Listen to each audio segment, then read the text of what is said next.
Hello and welcome everyone to episode 9 of One Piece at a Time, the One Piece read-through podcast where we read and discuss 5 chapters of the One Piece manga each and every week.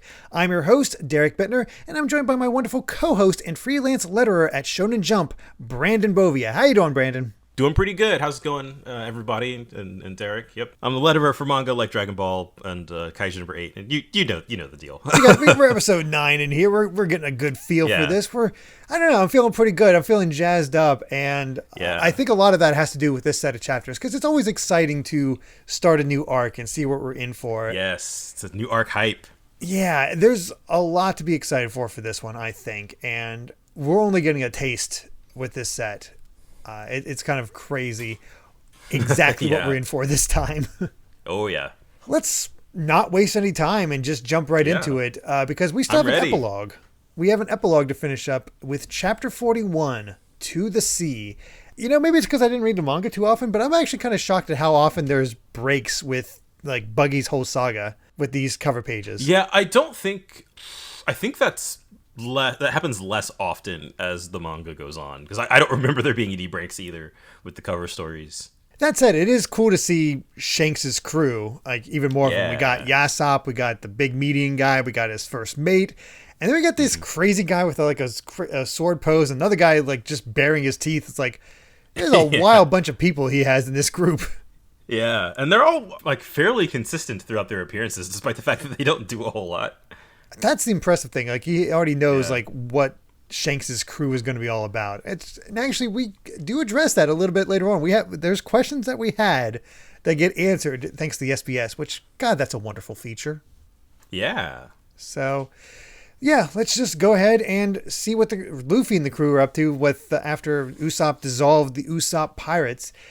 And we get the ever engaging aspect of Luffy getting a fishbone out of his mouth. I love that Luffy and Zoro are just like casually like, oh, you need to work on your fishbone eating technique. And of course, Nami as the voice of reason, like normal people don't do that. Yeah, they don't eat this part. She's just holding up bones, and meanwhile Luffy's just munching on the bones. It's like, the fish bones shatter. There's a reason you don't feed those to pets. They shatter and can get caught in the throat. So not a great idea. He's got a rubber throat. It's fine. Yeah. There's also something kind of amusing about the fact they had this big fight at like 5, 6 a.m. in the morning, and now it's like breakfast time. It's like, oh, we might as well eat. Yeah, it's business as usual now. Yeah. Everything is back to normal, quote unquote normal. Yeah, I mean, we have all these jabbers, blabs going on as people are talking. It's just like the town is having a normal day. But then we get the introduction the reappearance of Kaya out of her bedclothes and walking around, and we finally get the explanation of exactly what her illness was. Apparently, for the last year, it was caused by the shock and sadness of losing her parents. And Usopp was able to bring up her spirits, but apparently she was still just not feeling great, which remind me of the time scale here, because it feels like Usopp's been visiting her for longer than a year, unless I'm missing something. I don't quite remember myself. A year sounds about right to me, but okay. I for whatever reason, I might have thought like really young Usopp was there, but I mean he's still young. He could have changed pretty significantly in a year's time. Yeah. Mm-hmm. But yeah, then she has the promise of a ship for the crew. We're gonna get a ship. Yeah, that's exciting. And even more exciting is Usopp packing up. We get to see his little house and just how stuffed his backpack is. It's like, that's everything. Like, it looks like he packed up his whole house. You can see his drawers are open. He literally packed the whole thing. There's just something wonderfully cartoonish about him getting it all packed up, struggling to get through the door to the point that the door itself is like bending. It's bending. And then just bursts open as he rolls into the woods. It's just great Looney Tunes nonsense. Oh yeah. There's something about this that I want to point out later that I thought was really funny. Oh, okay. Yeah, I'm curious what that is. I was just marveling at the fact that he's as bloodied after this event that he was during the Kuro fight. Yeah. I mean, I guess if you put everything in your house in one bag, that's that's pretty heavy. It really is. And I love all the little things he has here. We see books, we see like little games and hammers, we see a target, a teddy bear, alarm clock. It really is just his entire house. Yeah, he's all right, I guess that's all you need to go on an adventure is just your whole life's belongings. But You want to have it all. You don't know how. I mean, his father's been gone for how many years now? So yeah, exactly. probably good to have. But yeah, next page, we get the awesome reveal of the cruise of Luffy's new ship, a Caravel class, which I'll be honest, that doesn't mean much to me. And It doesn't mean much to and the whole thing they have here is like, yes, this was used in the 15th century. Thank you. Is it mid-class? Is it small class? I don't know how big this thing actually is. But good to have notes every now and again. Yeah. Mary's apparently quite the man about town, designing this ship himself, which, fits his theme. And it was just here. Like, what was he going to do with this is what I want to know. I guess maybe that's where they make their money. Yeah, maybe. Maybe they hire him out and he's just so grateful to them and he became a butler. I don't know. Yeah. Very, very strange. And I mean, for getting attacked the night before, he is up on his feet and doing pretty well. Yeah.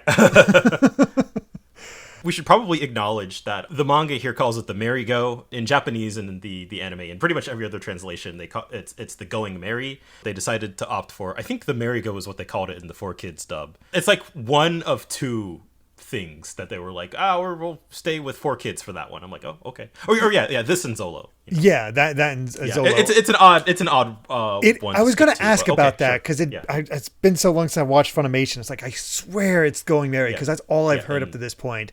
Yeah, and in every other version, it's the Going Merry. And the Merry Go does work as a name. I'll be honest. It sounds like more natural English, but whether or not that's the point, up to you. I'm not, make your own decision on that one. I think I'm going to make a decision here because just to have consistency's sake, I'm going to go with the Going Merry.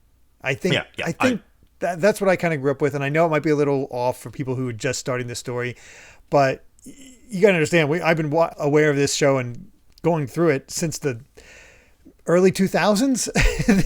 It's kind of been established for me that it's the Going Merry. Yeah. And I have no problems with that either. It's all good. But he's just thanks for chasing off the Black Cat pirates. And I love how Mary attempts to explain the ship to Luffy. And he seems very confused. Yeah, he just doesn't get it. But thank God for Nami. The one brain cell of all of these three. Really is the case. Like, she might not be able to fight, but they would not get anywhere without her. And I like that dynamic. Oh, yeah. She very much, to have the comparison, she's very much like she's Bulma of Dragon Ball. Yeah. And works very well in that aspect. And this is rather on topic here, as on the next page we have Kaya saying, "I've stocked it with everything you might need at sea." Luffy, thanks, you sure are adding insult to injury. Try adding icing to the cake, moron. There's just something so ridiculous about that. And then, speaking of ridiculous, Usopp rolling down the hill, just out of control once again. And there's just something wonderful about the visual gag of Luffy and Zoro just casually stopping Usopp by kicking him in the face. They stop it by kicking him in the face. And just thanks. The thing I wanted to point out was that because as we see on the conversation on the bottom of the page about Usopp is about to go off to sea himself, but he's got this dingy little boat that he was somehow trying to fit his entire life's belongings onto. That is a very good point. It almost seems like, is that his boat or is that Luffy and Zoro's old boat? Yeah, I guess this is the same location. Yeah, because he's... because it's still cracked from the battle. Yeah, exactly. So, that's a good point. I don't know about that one, but I mean... Yeah, I don't know whose boat that is. Where else he would go. I do like this little exchange. It's like, Usopp's like, I gotta go before my resolve weakens. Don't try to stop me. I'm not going to try to stop you. Oh, well, you couldn't anyway. But I love the relationship between Usopp and Kaya. There's just something very, very sweet about it with these. It's wholesome. Yeah, it's extremely wholesome seeing the two of them interact. And then we get another wonderful moment. It's like, hey, where are you going? Just shut up and get on board. Yeah. I like the little close up on Usopp's eye where it's you can almost imagine it as a panic face, but you know it's just like, oh my God, they actually do appreciate me. Yeah, this means the world to him. Yeah. And then, of course, jumping to conclusions, he's like, yeah, I can be the captain. Or can I be the captain? He's ready to commit mutiny already. And then we get this nice, just nothing too crazy, but a little discussion between the boys. Town's going to miss him. They don't, he made life fun around here, and very wistful conversation between Kaya and Mary, which I do really appreciate. Like, just to see them sailing off, her leaning up against a tree, just sort of the way Oda draws her. Yeah. He's able to capture that feeling of like watching a dear friend go away on a trip. Yeah. It's just that sort of like wistfulness. You're happy for them, but you're sad. Exactly. And then we finally get the rest of Usopp's backstory, because God knows this kid needed some tragedy. Like, where's his tragedy at? Like, But yeah, this is where we learned that he lost his mother too, and he started telling lies, trying to basically help her try to live. Yeah. And it's like, the pirates are coming. Dad's ship has returned. He's coming back for us. For me, it's the 1-2 punch of his mother being sick and him, the whole pirates are coming thing. We're basically taking like the boy who cried wolf allegory into like, no, I'm lying. I'm doing this. I'm yelling out to the village because I really miss my dad. Yeah. It's just like, oh. Yeah.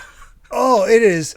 It is brutal, especially as he's wanting to miss his dad. It's the last hope he had for his mom. It's like, there's so much more pain behind this now, and it's utterly brutal.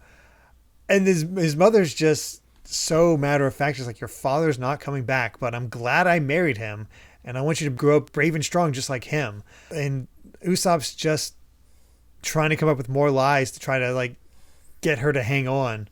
Oh. He just wants to keep dreaming. That's all he wants. Yeah, to actually have the chance to make those dreams a reality. Like, it's so short, but so effective. It's just like a couple pages, but it's just it got me. I forgot how much it got me. I just completely forgot about that section entirely. I completely forgot about Usopp's mother, which I like how they have her have his nose. Like, he got his nose from that's where he gets the nose from. Yeah, that's adorable. Fun. It's interesting to me. Mary knows all this stuff and is like having these conversations, but he was so fiercely against Usopp when he, like, to the point of pointing a gun at him when he was trying to kidnap Kaya. That's a good point. I hadn't thought about that. Yeah. Like, Mary shot him. Let's not forget. That might dull the edge. If we could have had any other character deliver that backstory. I mean, but I think it's important to have it with Kaya. Yeah. You have to have it with Kaya. Mary's the only other character we've really established with Kaya. It has to be him, but it does. Yeah, it feels like a little bit of a mishmash. Yeah, like, maybe you shouldn't have shot him if you were this sympathetic towards the story. Unless he was like really thought he was that far gone. Like, yeah, maybe emotions are high. I guess. Yeah, but yeah, you shot him. Just that last little bit, that last page is so feel good.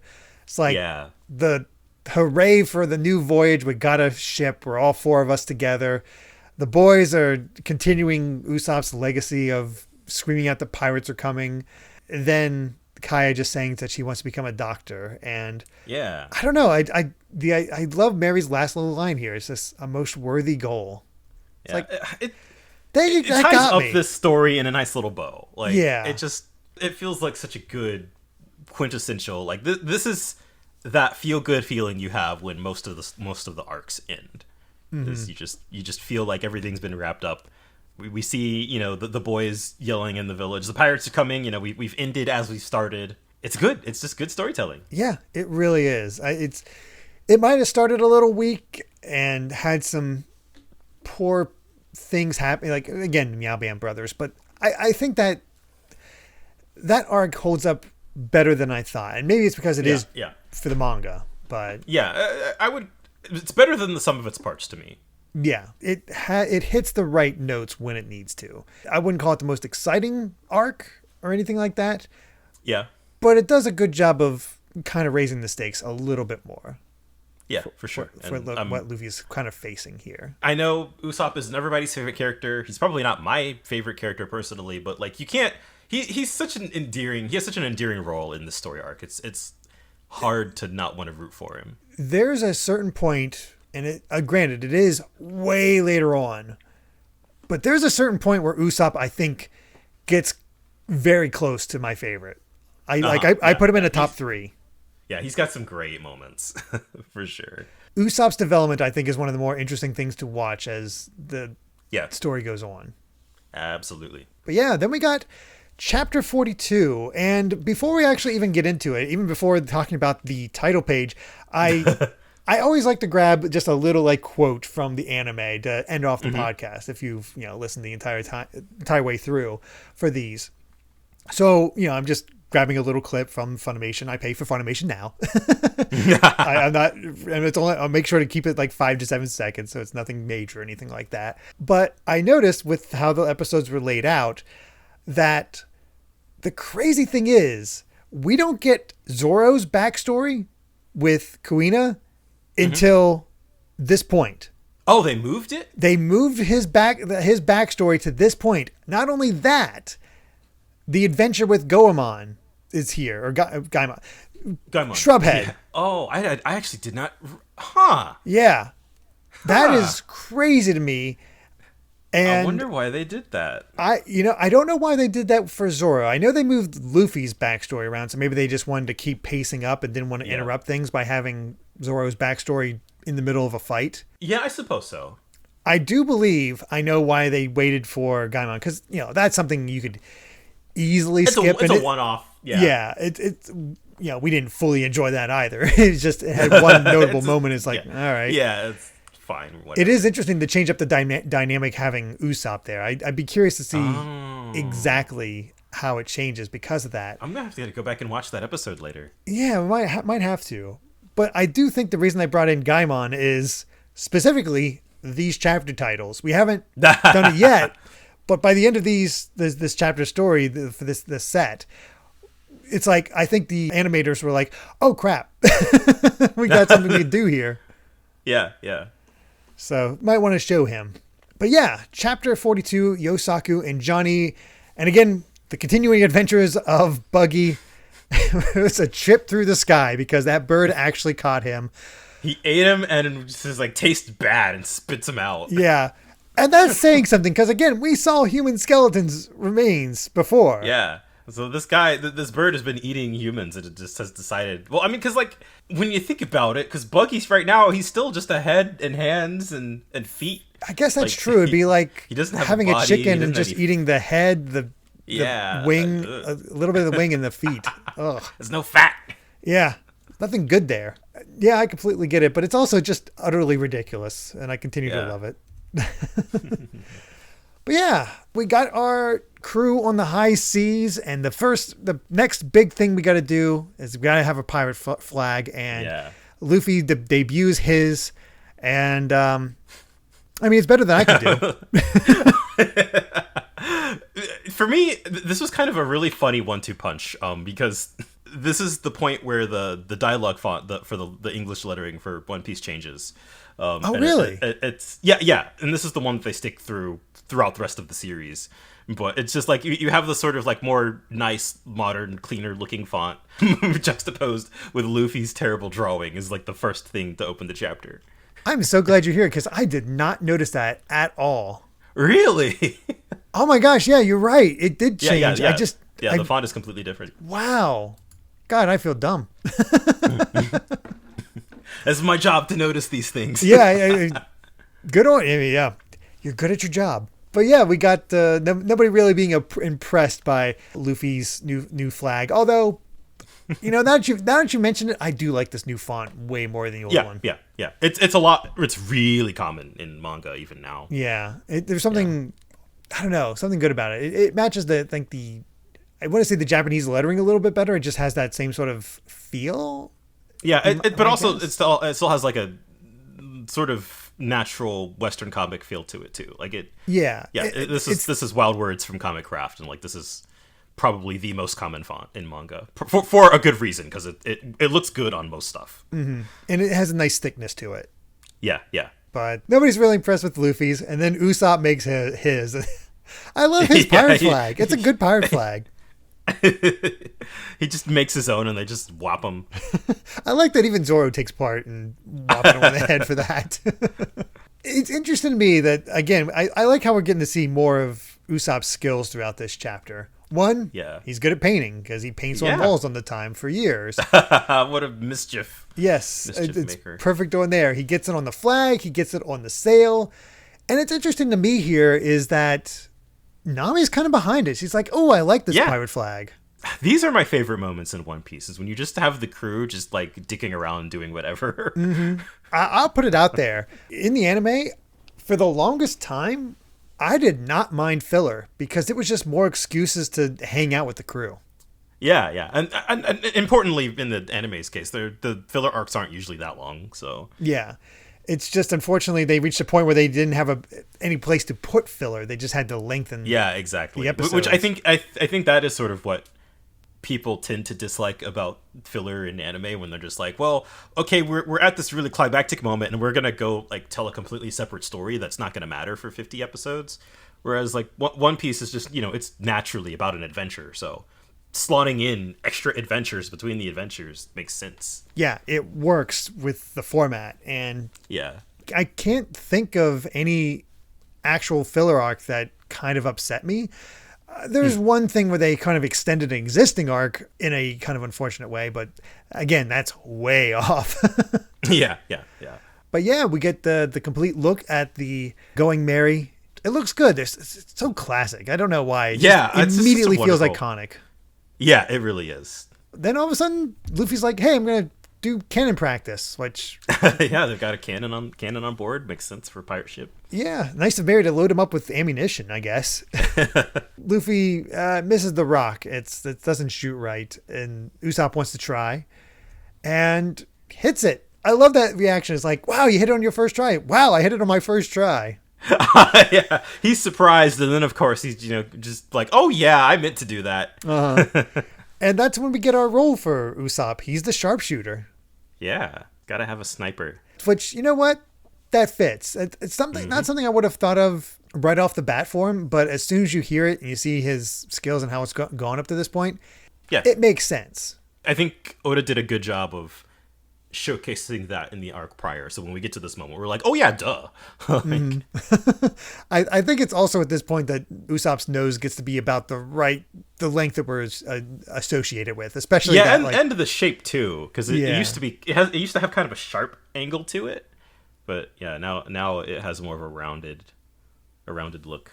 Yeah, it's already becoming how is more nowadays. Yeah, they're hanging out in the galley. Luffy's like, all right, there's still one position we need before we go to the Grand Line. Everybody's like, yep, you're right. The galley has all the equipment for it, and it's essential for the long voyage. And Luffy's like, agreed. We need a musician. I thought you were going to say something smart for once. I know. Luffy's still wanting his musician, but he's like, you gotta sing. I mean, he even mentioned that earlier, didn't he? Yeah, this is the second time he's brought it up. I think it was after getting Zoro. He's like, we need a musician. Yeah.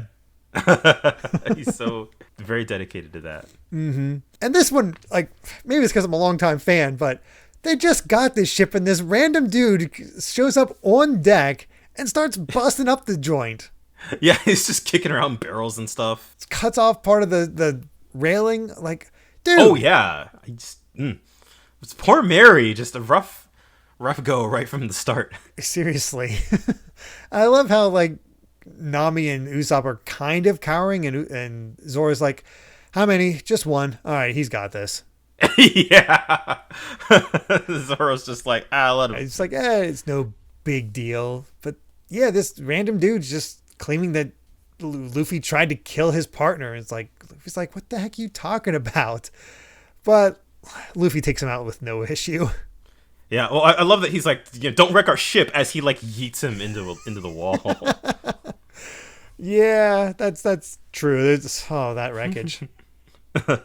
Again, for a simple, quick fight, it does have some really dynamic angles. Yeah, it does. More, it's like just like a couple panels, but it feels like good practice for Oda. That throw looks painful, though. It really does. Yeah. But he gets up, and that's when we get his name. And Zoro actually recognizes him. This is Johnny. And he wonders where Yosaku is, and apparently he's dying, which we get his symptoms, which sound friggin' awful. His teeth are falling out. He's bleeding from old scars. Yeah, Jesus. it just and then of course he got a cannonball shot at him because they were hanging I on a love rock. Luffy and Usopp. It's just It's just forgive us. It's so simple. I love how we get this dynamic between the four already, where especially between Luffy. Like we know Luffy and Zoro's dynamic. We have a dynamic between Luffy and Nami, and already Usopp is just there for Luffy's hijinks as well. Yeah, he's just we've got a second Luffy here now. Basically, we've got someone for Luffy to play off of. Yeah, to have fun with. It makes sense, and each one sort of covers a facet of his personality. I enjoy that. Mm-hmm. Yeah, and we just get a little bit more about Johnny crying over Yosaku. He's like, "My brother, our reputation has grown. We've hunted pirates together for years. Is he gonna die?" And Nami just calls him stupid. Don't be stupid. And that's when she reveals it's scurvy. You haven't eaten any fruits or vegetables, and it was the bane of sailors. We need nutrition. You need it on long voyages. And I love the image of them just having this huge thing of lime juice. Yeah, just shoveling it down. Shovel it, get in there. And it really does go to show how unequipped all the men are for this voyage. But they're all idiots. Yeah, it's like, oh, you're like a doctor. It's like, I knew you're a brilliant woman. It's like, these are basics. And then on the next page you have them, Johnny and Yosaku. They're just like both dancing, like, I'm saved. Yeah, it's like you're not well enough to dance, and they got to make this cool introduction. It's like, I'm Johnny, I'm Yosaku. Brother Zoro's old bounty hunting partners, pleased to meet you. And then Yosaku starts spitting blood and almost dies again. He's just like, lie down. They get one cool panel, or they get to pose, and then they're just back to being dorks again. Yeah, pretty much. Also, I just noticed the fact that Yosaku wears short shorts as his costume. Yeah, it looks like he's just wearing boxers, honestly. It really does. Yeah. That is certainly a look. I love these guys. Yeah, they're so silly. But they do serve a purpose, because it's like, all right, that pretty much confirms that we need a cook. Luffy's like, all right, let's look for a sea cook. Where can we find one? And that's when Johnny comes in. It's like, hey, I know where to find one. There's an ocean-going restaurant. Notably, I want to keep this pointed out. 2 or 3 days sailing from where they're at, and near the Grand Line. Near the Grand Line. And then we get another interesting bit of dialogue where he says to Zoro, that Hawkeye that you were hunting goes there. And Zoro gets a very excited but nervous looking face on expression on him. So, I wonder what that's about. But that's really it. That's really the end there. It's like, well, they're setting out for this ocean-going restaurant. Yeah. That's when we get some questions, some more SBS questions. And we finally get names, because somebody asked, and I'm so happy. I completely forgot that these guys had names. I did too, I'll be honest. I don't know if it ever came up in the anime, but... And I didn't read much of the manga, so... But yeah, Shanks' first mate is named Ben Beckman, and the big meat-eating guy is Lucky Roo. Those are good names. I like Ben Beckman's name. Good pirate names. Yeah, they really are. So that made me happy. Yep. But let's go ahead and continue on to Chapter 43, Sanji. And, of course, we get another little look at what Buggy's been up to and see where he landed. The Island of Random Rare Animals, which... aren't these familiar? Yeah, they look a little familiar. And, boy, that afro in the foreground, that sure seems familiar. It's pretty suspicious. Mm-hmm. So, I think at this panel, the anime crew was like, oh, wait, is he important? Yeah, okay, we have to do this now. Gotta make this happen. Nothing too much to be there, but... I like the little bit of continuity they're doing. It's like, hey, Gaimon was worth more than just that weird one-off. Cool. Yeah. I'll take it. He's still kind of a weird one-off, but... It's true. It's true. But, we begin Chapter 43, and I love how before they called Nami Sister Nami, and she's like, don't call me sis. And now they're just calling her Brother Nami. Brother Nami. It's like, wait, you missed the point. I love how annoyed she is. Man, the Baratie looks so freaking cool. Yeah, it's got a fish head and a fish tail on one end, and it's just like this looks like a restaurant I would love to actually eat at. Oh man, aside from the part that happens on the inside, but just looking out from the outside, it looks like something that would be really cool in real life. Yeah, very true. And I want to say that Japan actually did do some sort of special thing where they made their own Baratie that people could visit. That sounds familiar. Maybe at their Universal or something like that, like one of their theme parks. Maybe. Mm-hmm. I feel like I saw it somewhere, and why wouldn't you? Like, if you were doing anything like One Piece theme park related, this has to be like one of the things you do. Seriously. That and explore the Going Merry. As they're pulling up to the Baratie, a marine ship shows up. Yeah. Oops. And that's bad news. Yep, not good at all. And we meet our second member of the Navy that actually has a name, Lieutenant Iron Fist Fullbody, who's a minister of the Marines. He's a character. Yep. He looks interesting. He got these screws for like brass knuckles kind of thing. He has a scar. Like, he looks interesting. I wouldn't say threatening, but there's some power behind him. Yeah, he kind of looks like a mob boss. Yeah, that's a better way to put it. Very much mob boss. I love the ridiculousness of Luffy, Monkey D. Wait, which one is I guess maybe they wanted to make sure that is Luffy's first name is Monkey, right? I believe so, yes. Yes, because going by the Japanese sections, but maybe this is the American side saying no, Luffy's his first name or something like that. I think it's just a throwaway gag. Yeah, probably. We just made our pirate flag yesterday, and the ridiculousness. I love Johnny and Yosaku just gossiping in the background. Yeah, laughing at them. But this is the other thing I want to point out is they said it's 2 or 3 days sail from where they were. And but they said they made it yesterday. Yeah. So the only thing I could chalk that up to is probably Nami's just really good at what she does. And we've already seen that Johnny and Yosaku are kind of idiots. Yeah. Oh, yeah. I also love that Usopp has to introduce himself. Like, he has to be in there. Yes.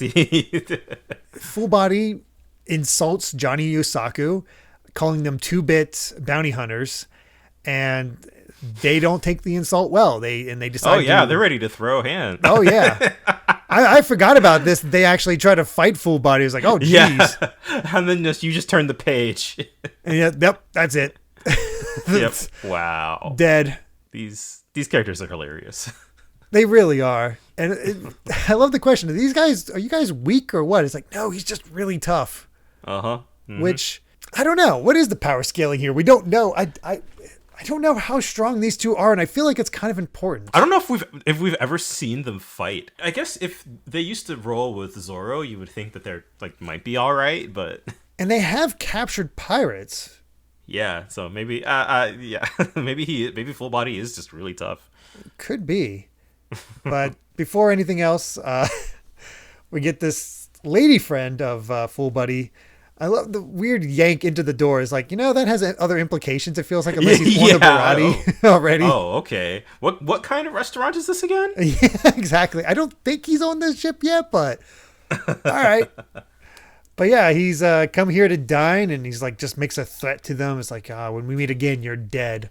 Interestingly, as Johnny's all laid out, a bunch of wanted posters spilled out onto the ground, and Nami notices some, and one that's completely hidden in darkness kind of catches her eye, and she just starts breaking out into a sweat and just goes all dark, and she crushes it. Like it's Wonder what that's about. Yeah, that's an interesting bit of foreshadowing to yep, something we get nothing of. I mean, not even we got some foreshadowing for Zoro. We get nothing from it from these chapters. We get some foreshadowing from Nami. We get nothing from it for these chapters. So you can tell between these two examples that Oda has a really he knows where he's going with this. Yes. Yeah, he's planted the seeds for a little bit ahead. Exactly. He's finally planting seeds. Before it was just sort of like, in retrospect, you met this Buggy? Oh, he's actually connected to Shanks. Oh, you met this person? Yeah. You met Usopp? He's actually connected to Yasopp from Shanks.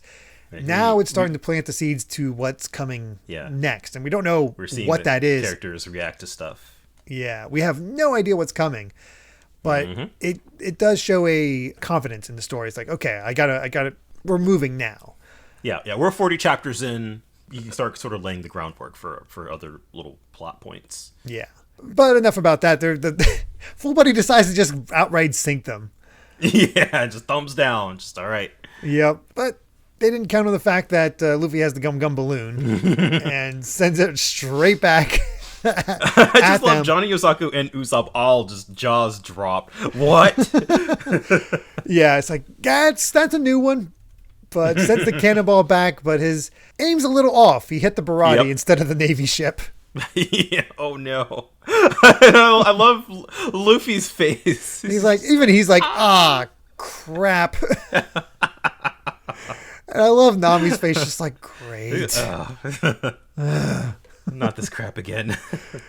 But apparently it's all dropped. Like, Fullbody doesn't attempt to try again because we go inside the restaurant which is nice and full, and everybody's like, "Ooh, is that Lieutenant Fullbody, the naval officer? Oh, he's so handsome and elegant." Yeah, he's very popular. Yeah, we see him on this date, and of course, this being the type of guy he is, he has to be like, yes, this wine, it's from this part, and it has full body and dry, and it's definitely this type of wine. And am I right?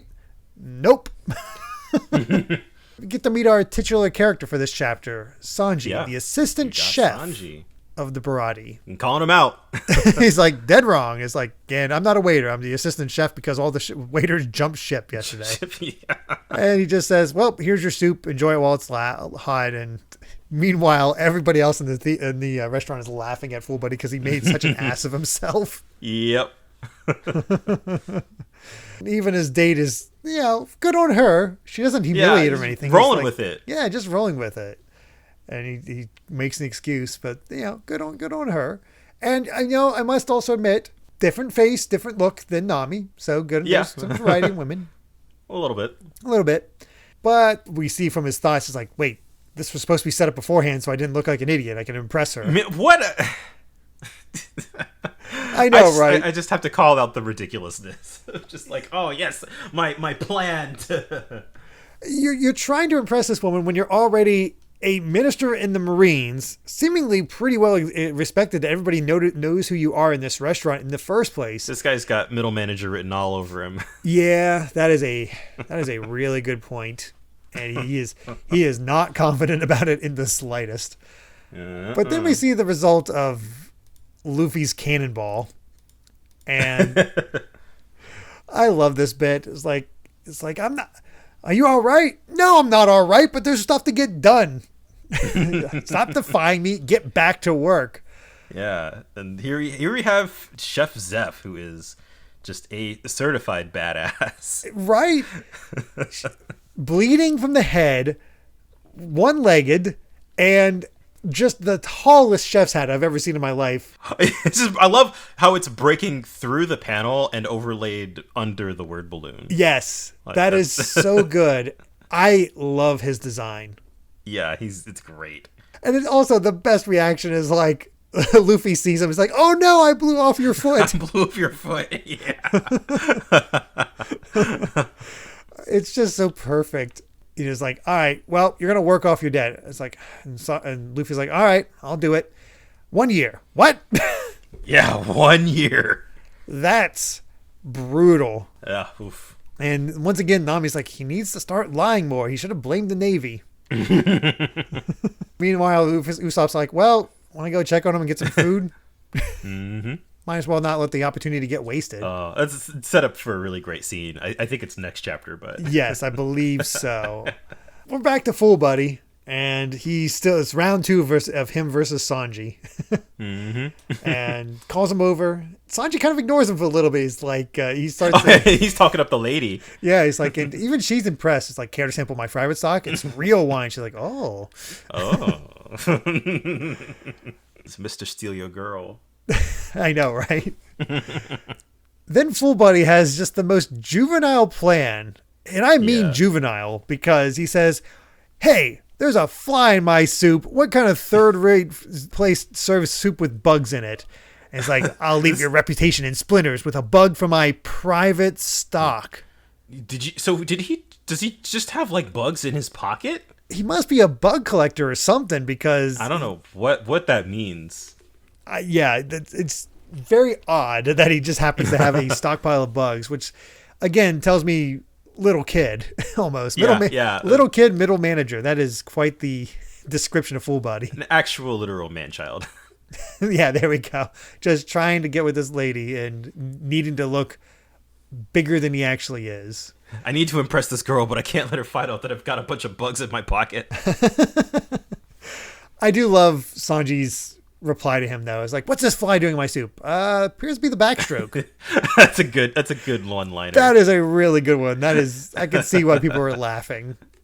Of course, Fullbody's not laughing, and he breaks the table and the soup with it. And I love that little panel of Sanji looking at the soup. Oh yeah, he's pissed. Yeah, you could just tell he is pissed, and everybody just immediately gets quiet looking at this. And all Sanji says, like, if you just removed the bug, you could have eaten that soup.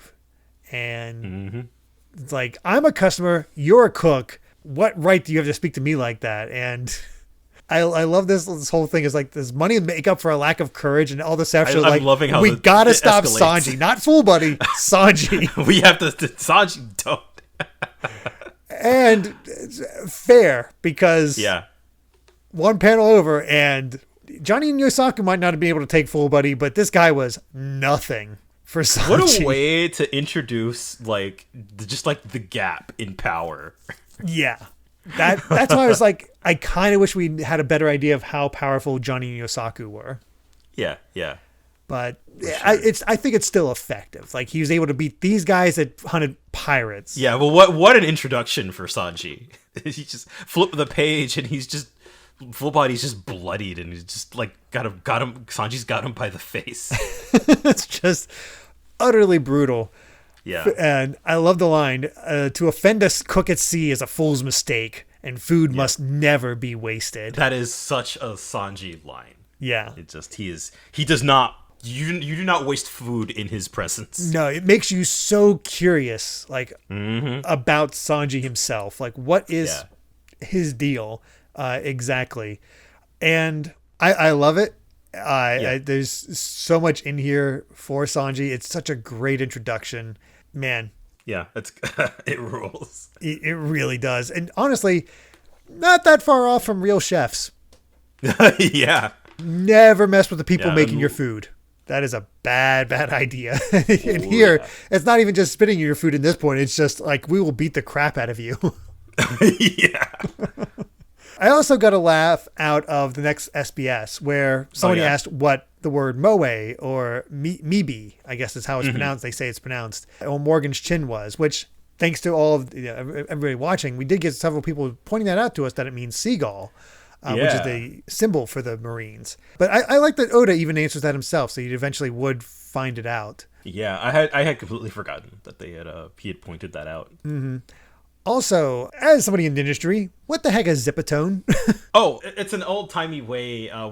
We call it like screen tone now, basically. And they're basically they're like the dot patterns that denote gray, basically. So you can get differing shades of gray based off of the size of the dots and how close or far together they are from each other. And these were basically like sticker sheets that you would cut out and paste onto the manga artwork, which is why the question's like, why don't you use it? And then Oda just like scribbles out, it's a pain in the, because it does sound like a pain in the nowadays you can just like paint it on like with in like Photoshop or Clip it's Studio. probably more digital, which makes it a lot easier. With traditional methods, screen tone or zipatone or whatever is just like, it's a big pain in the butt. So I respect his choice not to use it. Yeah, it makes sense, and I had a feeling you would know what that was all about. So I have to deal with it quite often.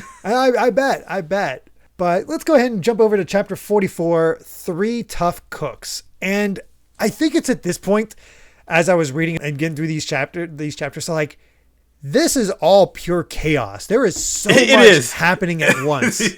It's so good. again, it's a preview of how things are kind of going to go from this point on, but it seems cranked up to 11 here. Yeah, the story and how many different things are happening at once definitely becomes sort of a quintessential One Piece trope. So it's sort of fun to see it just all jammed in here. But it's not like it's hard to follow. No, it's not hard to follow. It's just like when you really look at it, it's like, oh my gosh, there's... Yeah, like it just... So quickly, things just turn into chaos. Yeah, we got the rest of the crew. We got Luffy and Zeph. We got Sanji and Fullbody. And then it gets just even more characters get introduced from this point. But first, it's Luffy's like, yeah, I'm not working for a year. 1 week. Yeah, how about a week? He's like, I'm not doing a year. I've already waited 10 years. And I love that Zeph is bonking him with his oversized chef hat. That is such a good joke. Is just using that hat to bonk Luffy on the head, and then kick Luffy in the neck with his peg leg. Oh my god! Eggplant head. What a name! Chef's special peg leg kick. Yeah, he's got special moves. And I love how Luffy's like, you look like you're feeling better. And then it's like, all right, fine. I'll give you a quick way out of this. Oh, we don't see what it is. Nope. Oh wait, no. Oh yeah. Well, we turn the page and like, give me your leg. I was like, are you crazy? Yeah, I was like, no, I'm not buggy. Which would be kind of great.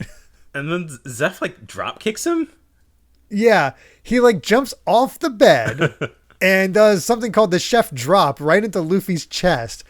And even he realized like, crap, this was a mistake. And they go through the floor. And then we go to another just wonderful character. Yeah. Patty the cook. Him plucking his nose hairs. Oh my god. Also, I want to say that this guy his design is kind of based off a combination of Bluto and Popeye. Yeah, I see it. Especially the forearms in some scenes. I didn't think about that in my read through, but I see it now. Yeah. Oh yeah. Yeah. Which, hey, I love Popeye, so that's all good to me. Oh my gosh. He's talking to himself, hyping himself up. By the way, nice bathroom for a ship. Yeah, seriously. The customer is king. Customer service is love. Baratie is love. And then on the next page, a friendly greeting. Welcome, Squid Face. And that face. Oh my god, that face. Ooh, the eyelashes. Come again. I love that we spend a whole page on this. I know, just Patty talking himself up. And I'm sorry, it endears you so much to this guy. Where I love that even the good job on the lettering here, where you got the twinkle of coming in yesterday, and it looks almost like a horror font. Yeah. Pardon Monsieur, and that'll be a 10,000 berries, sucker. Sucker. Enjoy your poop. Enjoy your poop. And then it just ends. Our customer is king is our motto. Just that is amazing.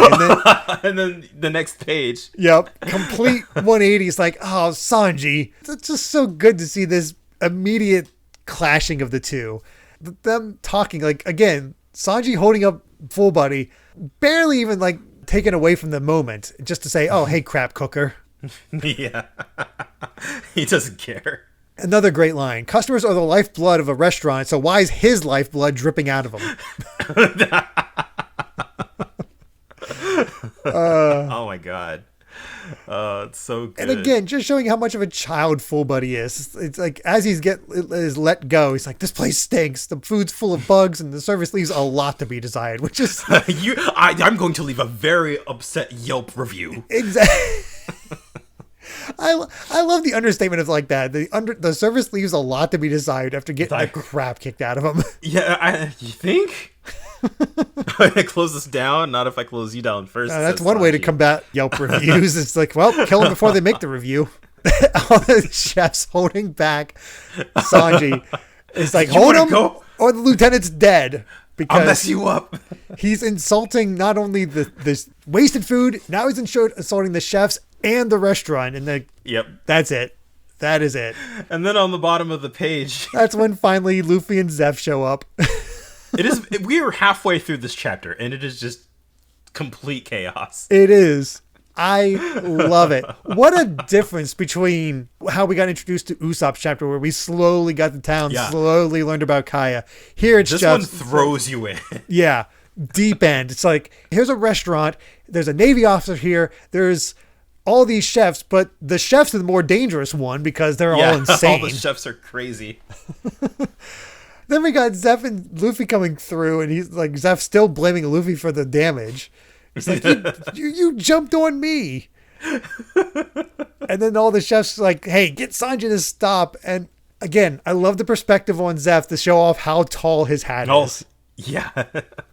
It feels like it's not that far from the ceiling. No, it really doesn't. Again, we turn the page and another wonderful page of just chaos going on where he kicks Sanji for assaulting the guest. Yep. And then he kicks Fullbody. It was like, get out of here, Get out of here, too. And all that's left for Fullbody to do is like, don't you know who I am? What is happening to me? He's gotten completely crapped on. Fullbody's like, why did I come here? Yeah, and I love on the next page, are they really cooks? You're worse than pirates. And then the showdown between our three cooks. The customer is king. Sanji insulting Patty's food. Yep. And Zeph's just like, if you're going to fight, just do it in the kitchen. Get out of here. Not even stop fighting. Just if you're going to fight, do it in the kitchen. And it says something when even Luffy's saying, this is a madhouse. Yeah. But then even more, a Marine shows up from Fullbody's ship saying that a pirate of Krieg has escaped. Mm-hmm. But this guy, even though he was captured 3 days ago, half dead from starvation, and they haven't fed him since, he still beat up 7 of the Marines and got away. Yeah, goodness. That is insane. And immediately Krieg's name starts frightening the customers, like the toughest pirates in the Eastern Seas. That would make sense. And then, I don't know if we've ever talked about this running gag before, but in that panel where you have all the people freaking out, you have that guy in like the bottom middle there. Oh my gosh, I didn't notice him. Yeah, that's Panda Man. Is this the first appearance of Panda Man, or? I feel like, I don't think it is, but I haven't noticed him before. Yeah, but I've heard of Panda Man, but I did not, I completely missed him there. I guess for the listeners, he's basically he's like One Piece's Where's Waldo, where he'll sometimes show in the background of random chapters. Like, it has no meaning. He's just there. But like, it's just like, I think it's making fun of the fact that, let's be honest, there's a ton of crowd shots in these chapters. Yeah. there needs to be a lot more detail. And he gets away with it where he can because of all the lines, as we see with the emphasized things. But you still have to draw more than you would otherwise, because we got a lot of white space in the Usopp saga. Then all of a sudden, like, this guy makes an entrance by shooting that Marine in the back. In front of a bunch of people. Yeah. More or less. Like, he doesn't care. And nobody reacts. Yeah. Like, the other customers run. Yeah, but then, the chefs, there's just a customer party of one. He's like, just don't bust up the place. And Sanji's just smoking, like, whatever. Yeah. A man got shot. Yeah, dude got shot and nobody is doing anything. The other customers are like backed away as far as they can, but this guy is like, hey, bring me food, and just acting all tough and whatnot.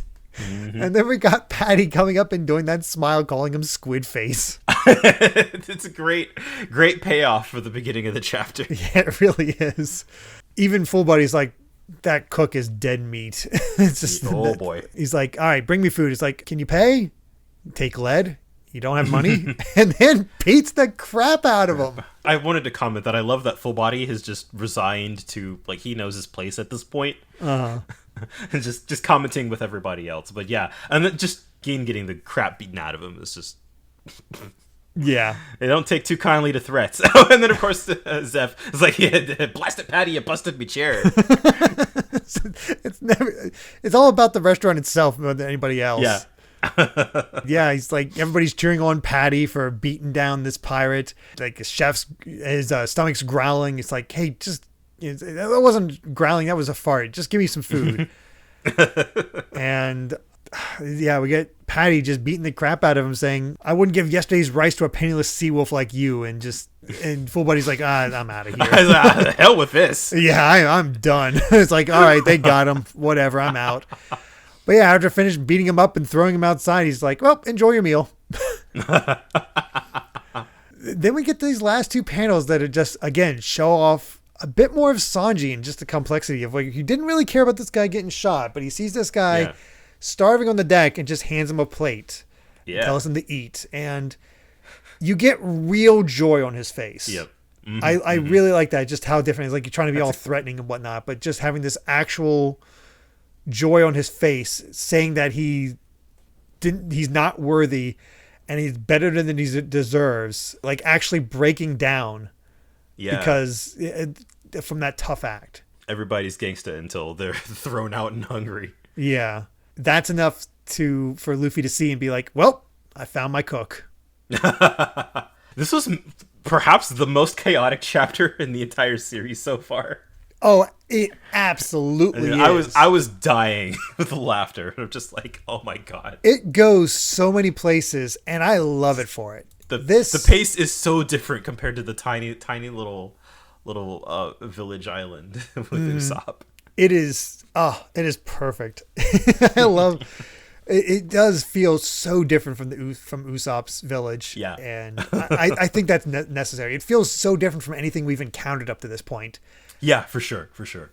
There's just so many characters, everybody just going every which way. It's great. Mm-hmm. But let's end it off with chapter 45, Before the Storm. This is a fun little chapter cover. It's not part of the. Have we gone 2 now without Buggy?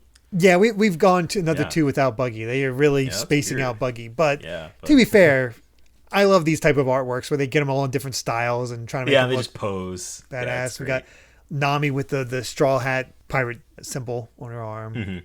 Just, I don't know, they all look kind of cool. Usopp's got a couple guns. Yeah, they're the mafia now. Yeah, they exactly. Hat. Now they're in the mafia. Compare that to Luffy being like, boy, that food saved you. It's like, you're nearly starved. And just laughing at him. And completely throwing those two off guard. It's like, hey, cook, join us. But yeah, Sanji asking like, hey, why did you fire on us? It's like, it was a straight cannonball launched in self-defense. That doesn't make any sense. Look, you had to be there, man. It's hard to explain. you just go with it. And that's when we learned that Zeph actually used to cook for a famous pirate, and meaning he was a pirate himself. Yeah. The Baratie is his treasure, and the cooks that come to him are all basically pirate types. Yeah. With how many pirates actually come to the place, they're perfect. That makes complete sense, doesn't it? Oh, yeah, absolutely. And then it's dinner and a show because other people like to come and see the pirates fight the cooks. Yeah. Luffy, like, yeah, this place is a nut house. Like, yeah. That's a bit of an understatement there, but yeah. Uh-huh. That's when you learn that the waiters got scared from all this and jumped ship. And Luffy's smart enough to figure out, like, oh, that's why he wants me to work for a year. Mm-hmm. He's desperate for workers. Just needs people. Sanji does not want to join. He has a good reason for staying. And Luffy doesn't care. Yeah, I declined your declination. You're joining my crew. Also, I love the back and forth here. All right, hold on. Listen to my reason. All right, what is it? None of your business. None of your business. You just told me to listen. Just right off of the bat, these two have a great dynamic. Yeah, they do. It feels different from the other people declining from him. Yeah. Up to this point. I love that, Gin is like, sorry to butt in, and then you just have Luffy and Sanji both like, what? Like, they're just like... Is it Gin or is it Jin? I think it's Gin, but I'll have to check. I don't know. We'll go with yours for now, because I trust you more than myself. I vaguely remember from the dub, but yeah. Yeah, it makes sense. Gin actually asks them, like, hey, what's your prize? He's like, oh, I'm going after the One Piece and going to the Grand Line. And yeah, he's sort of... He's not shocked about One Piece. He's shocked. He's more like concerned. Yeah. He's actually like, all right, you don't seem bad, but here's a warning. Don't go to the Grand Line. And then we've heard this multiple times before, but this guy seems to be speaking from experience. Yeah, exactly. Like we've had people go like, "Oh, I've heard it's a really awful place," but he seems like don't. Yeah. Do you know a lot about it? It's like hardly anything at all, but it's enough of it that scares me. And this is when we're like Luffy's figuring out like who's Krieg, but unfortunately we go away from that and it's back to all the chefs in the galley. Yeah. Where it's again the craziness of all the chefs, which I feel like captures a real galley, just what everybody's. This might be the most realistic part of this kitchen. Yeah. The chefs are just having a conversation. It's like, oh, you're making trouble for us, Patty, beating up one of Krieg's cutthroats. Luffy doesn't get the explanation. The chefs talk about the explanation, which I think is a nice way to change up the setting and show more of the chefs. Yeah, it's an exposition dump, but it's happening while like there's things happening. People are cooking. You get to see the talent. Exactly. Patty fillets a fish really quickly. Other guy cuts up stuff really quickly. You can see the talent of all these men. Yeah, and I love that they're talking about this so casually as they're doing all this crazy cooking. Yeah. Also, I love this dude that has just a scar for his mustache. Yeah, how did it... That's a story. Yeah. Maybe somebody ripped it off. Oh, God. Yeah. But yeah, we get Krieg, who is the Don of a pirate armada, a consortium of 50 pirate crews, which, let's be honest, if we get mentioning Krieg and all this, there's no way Krieg's not going to show up here. Yeah. And somehow Luffy's going to have to fight him. Mm-hmm. That just makes sense. I mean, might throw us a curve, but this does seem like the next natural ramp up. Yeah. He's a big boy pirate. Yeah. Apparently commanding 5,000 killers. There's a lot to him. Yeah.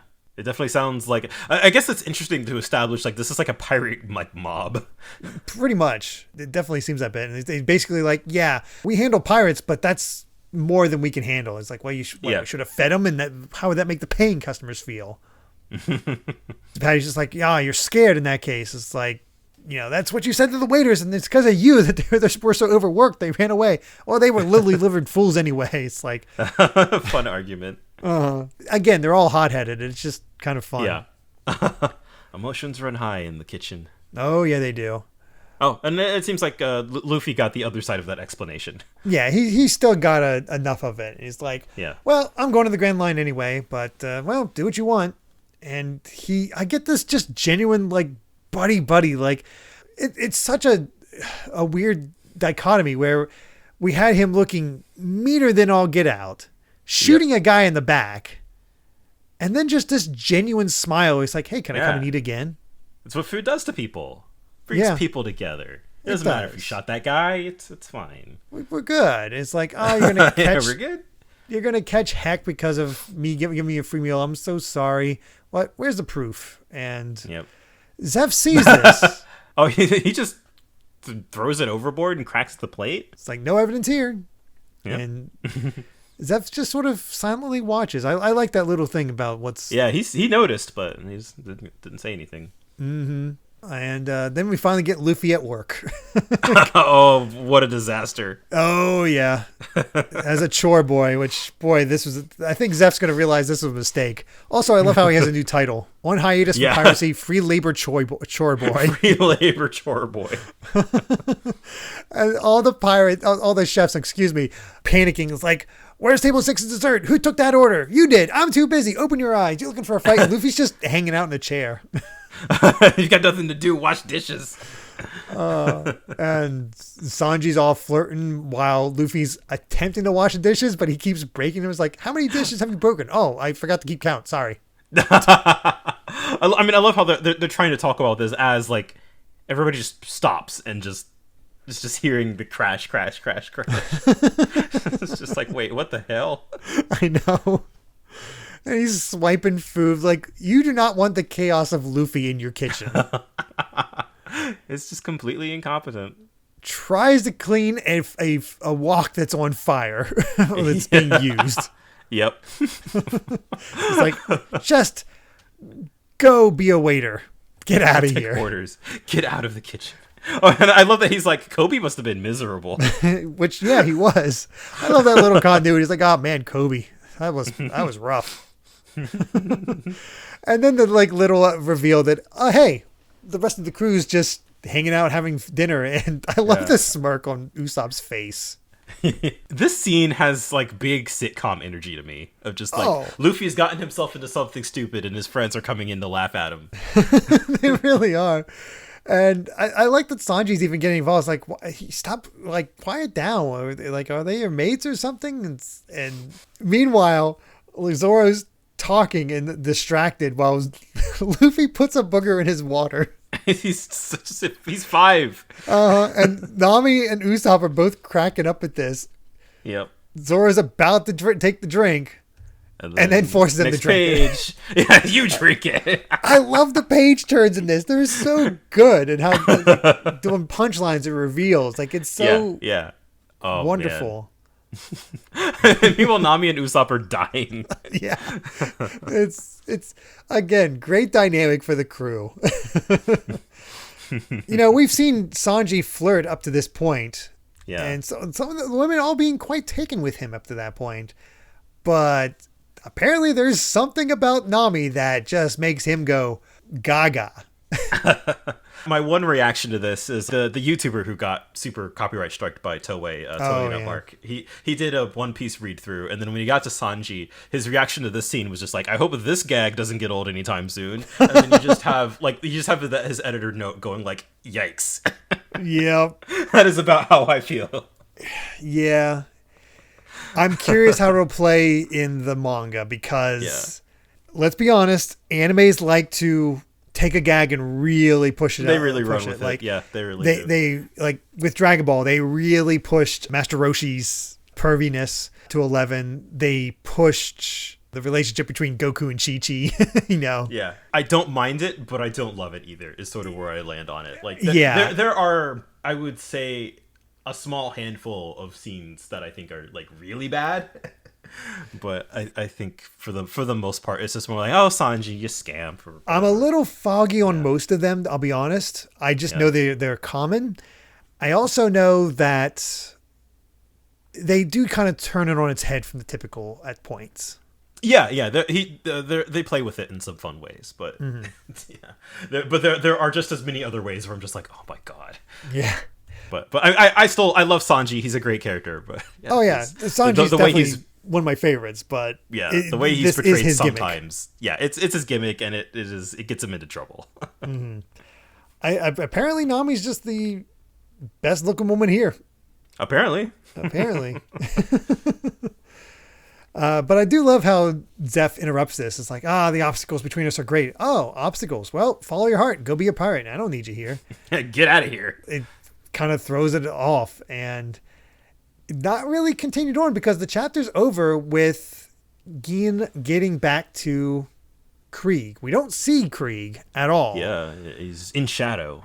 And he's like, I didn't know the flagship was in such condition, but I'll guide you to the Baratie. And that, that's a cliffhanger because we get him in tears. I don't remember why they go back there. Oh, okay. I'll be interested to see. I do remember that from this section. I'm not going to reveal it because obviously we haven't gotten to that point yet.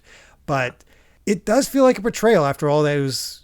I'm not worthy. I'm thankful and all that. It was like He went from like, oh, thank you for saving my life, basically. She's like, well, all right, time to bring the pirate captain here. Yep. So we'll see how that ends up next time. But I mean, I think it's evident by how long we talked about this. I mean, this was a long one. Well, and I feel like there was a lot of setup and a lot of exposition to talk about. Yeah, there's definitely a lot of all that, but I still think it's just a good time. Like you have to have those setups. But I don't think we went even this long for Usopp. But again, the craziness of it, the fact there's so many new characters, the chaos. I was laughing so much reading these chapters. Like it's just, I don't know. To me, it feels like One Piece is really starting to find its footing. Absolutely. It is sort of this and the next story arc are the ones where I'm like, okay, now this is One Piece. Yeah, agreed. And we're just in for. I'm curious because I remember this is around the point that I started. Or maybe it was after the next arc that I started reading. I forget for the old Shonen Jumps that came out monthly for the US. This arc stands out for me. I have my issues, and I'm curious if the manga will address some of them, like Usopp's did. Yeah. But As for introductions, I definitely prefer this to the Usopp introduction. Oh yeah, yeah. Because it just feels so different. It's so different. It's so fast, and just it just has such a fun energy to it. You really, I think there's a really strong sense of place with Baratie as a restaurant, like because we spend so much time just like building the atmosphere, showing like, okay, the cooks are kind of crazy, and just the way that we're introduced to it and all the stuff that happens to it in the short 3 chapters that we've been in there. Yeah, it's crazy. At each point, every chef in that every main chef that we meet beats somebody up. Yeah. It's very important to show that. It establishes something just amazing. Oh my gosh. I might just go back to reading after we're done recording, because I'm like, oh, I need to see what happens next. I know, right? It's so we're getting to the point where it's going to be really hard to keep to just 5 chapters. Oh yeah. We'll have to we don't have to resist, but we can read it multiple times. We'll see, but I'm going to try to not go too far ahead. But yeah, good stuff. I'm looking forward to what all of you think of this, especially you first timers, and what you can expect, what your thoughts are, your theories. I want to hear that. I want to see that. Yeah, because I always, now that the episodes are out, I really look forward to reading the comments. Yeah, I'm definitely looking forward to predictions and where everybody thinks it might be going, because I know we have some newcomers in here that have not experienced One Piece before. Is awesome. That's fantastic. So yeah, with that, I believe we said all we wanted to say about chapters 41 to 45 of One Piece. Thank you so much for listening, and you can find more of my ramblings and stream VODs over at BitNerd Games on YouTube, or BitNerd with an underscore at the end, or on Twitter. Brandon, where can they find you at? I'm Brandon Bovia I'm at Brandon Bovia on Twitter. It's a very important distinction. I'm Brandon Bovia. I talk about just manga, anime, video games. A lot of times I talk about my job, what it's like to letter manga. If you're at all curious about that, give me a follow. Absolutely. Definitely should follow him. Yeah. I command it. He will hypnotize 1, 2, Django. Unfortunately, I'm not affected because I already followed you. Oh, crap. I unfollowed you because I hit the button again. Anyway, if you'd like to help us out more, you can support the podcast over at patreon.com/Derek Bittner. That's DERRICKBITNER to listen to the next episode 3 days early. And make sure to return next time as we discuss chapters 46 to 50 of One Piece. Until then, my friends, bye. Remember to take life one piece at a time.